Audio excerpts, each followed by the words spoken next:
Now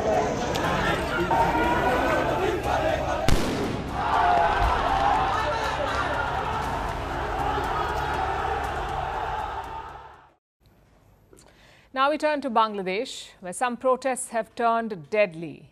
Multiple casualties have been reported in Bangladesh. At least 3 people have died in Chittagong in the southeast, 1 in Rangpur in the north, and 1 person was killed in the capital, Dhaka.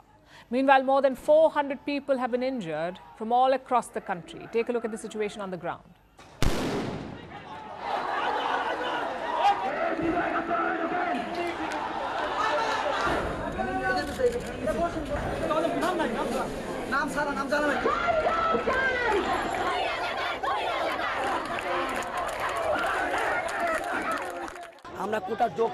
We demanded rational reformation of the quota system. We did not desire anything else. The ongoing protests are against Bangladesh's quota system. Let me explain. Every year, they recruit people for government jobs. Now, these are considered safe jobs, jobs that offer assured career growth. So these jobs are highly coveted. Every year, the government releases a list of vacancies, but all the jobs listed are not up for grabs because more than half of them are reserved. 1% of all the jobs are reserved for people with disabilities. 5% are reserved for minority communities. 10% are reserved for women. Another 10% are reserved for people from underdeveloped districts in Bangladesh. So that's 26% of the jobs reserved. But that's not all. The largest reservation is for freedom fighters, the people who fought to liberate Bangladesh from Pakistan back in 1971. 30% of all jobs, all government jobs are reserved for these people, for their children and their grandchildren. When we add this to the other reservations, the total comes to 56%, meaning 56% of the government jobs in Bangladesh are reserved. They're not open to the general public. And this is why the students are angry. This is why they have been protesting. The quota system had been scrapped in 2018 after similar protests, but now it has returned.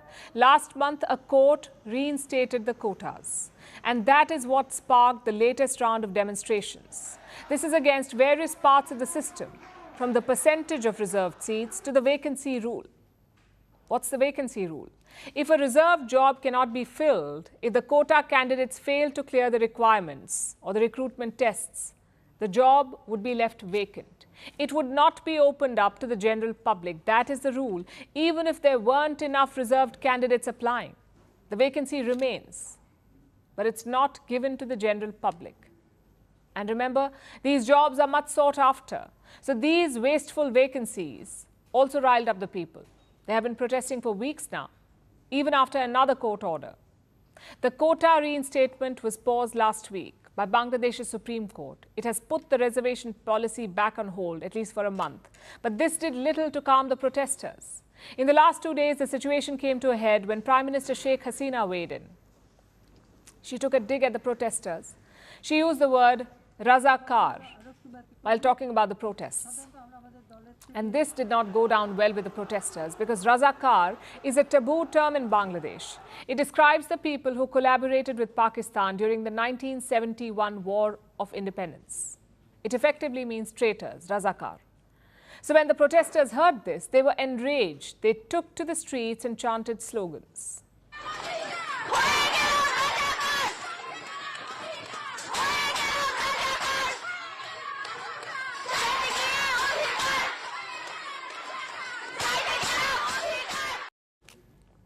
That roughly translates to, I went to ask for my rights and I became a Razakar. The next chant was even more problematic.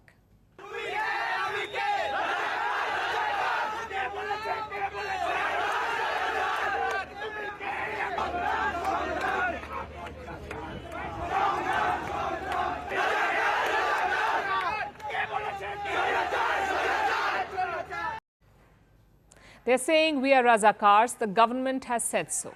Now, if you remove the second line of this chant, it looks like the protesters are just calling themselves Razakars. And remember, that is taboo in Bangladesh. In fact, it is an insult to the nation's freedom struggle. So you can imagine the reaction. There was a lot of anger from politicians who only heard the first part of the chant. What followed was a wide range of condemnations and threats. But the worst was this. From the General Secretary of Pakistan's ruling party, he said that the party's student wing would make the Razakars pay. Not the police, not the military, but the ruling party's student wing. This threat was issued yesterday, and that's when the violence escalated. We were rallying, and suddenly the ruling party student wing attacked us in front of Bijoy Ekattor Hall first. Then we were coming towards the Vice-Chancellor's house when we were stopped there. The Chhatro League ruling party student supporters again attacked us from behind. They were hitting heads in a targeted way. Bangladesh's Kota protests have entered a violent new phase. No side seems ready to back down and the bodies have started to pile up.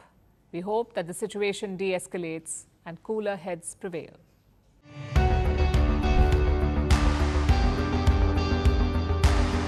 Across continents, one powerful news source. Bringing you diverse perspectives on the issues that matter.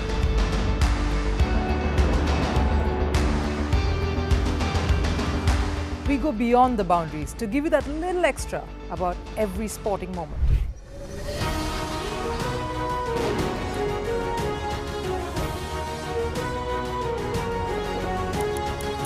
So thank you for making First Post 5 million strong. We're counting on your support, and you can trust us to bring you the news unfiltered and unvarnished.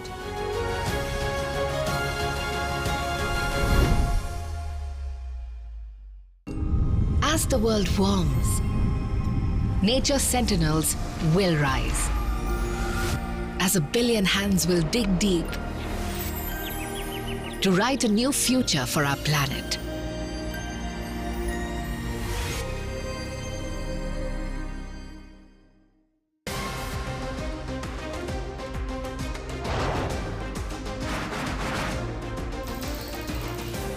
On the show today, the T20 World Cup Bangladesh moved across to the West Indies. What can you expect from this? Hello, I'm Alison Green, coming to you from Durban, South Africa.